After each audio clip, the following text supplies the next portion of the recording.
नमस्कार, शुभ सकाळ. एबी मराठीच्या उजने अपडेटमध्ये मी समाधान एका आनंददायी बातमीचं आपलं स्वागत करतोय. सोलापूर जिल्ह्याची जलवरदायिनी असलेलं उजनी धरण मायनसमधून आज प्लसमध्ये आलेलं आहे. कालच सांगितलेलं होतं उजनी धरण हे मध्यरात्रीनंतर प्लसमध्ये येणार आहे. आज सकाळी 6चे अपडेट. खडकवासला धरणामधून सुद्धा मोठ्या प्रमाणामध्ये आज पहाटेपासून विसर्ग व्हायला सुरुवात झाली आहे. उजनीमध्ये येणारा विसर्ग सुद्धा कायम आहे.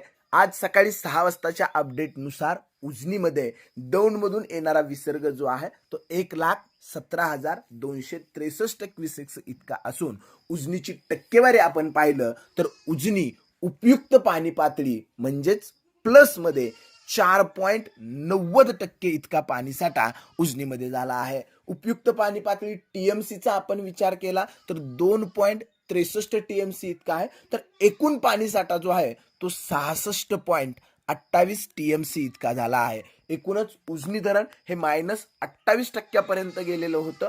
अल निनोचा प्रभाव होता. उजनी कधी प्लसमध्ये येणार याकडे सगळ्यांचं लक्ष राहिलं होतं आणि 2च दिवसात -28 मधून उजनी आता प्लसमध्ये भरायला सुरुवात झाली आहे. ही खरं तर शेतकऱ्यांसाठी अतिशय आनंदाची बातमी आहे. दुसरीकडे खडकवासला धरण जे आहे ते पूर्णपणे भरलेलं आहे आणि खडकवासला धरणामधून रात्री 12 वाजता सुरुवातीला 800 क्युसेक्स, त्यानंतर 1 वाजता 1,500 क्युसेक्स, पहाटे 3:45 खडकवासला धरणामधून 14,393 क्युसेक्स आणि त्यानंतर यामध्ये वाढ करण्यात आलेली असून 22,880 क्युसेक्सचा विसर्ग हा खडकवासला धरणामधून मुठा नदी पात्रामध्ये सोडण्यात येणार आहे. याचा सुद्धा फायदा उजनीला होणार आहे. सध्या 1,17,263 क्युसेक्सचा विसर्ग आहे. उजनी प्लसमध्ये भरायला सुरुवात झालेली आहे.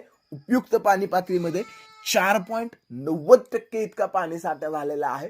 उजनी आता 100कडे वाटचाल करते आहे. आपल्या सर्वांनाच अपेक्षा आहे वरुण राजा बरसत राहो आणि उजनी 100% भरल्याची बातमी लवकरात लवकर आपणाला देण्याचा आनंदाचा क्षण लवकर येवो. उजनीसह उजनीच्या वरील धरणाच्या अपडेटसाठी तुम्ही पाहताय एबी मराठी. पाहत राहा एबी मराठी.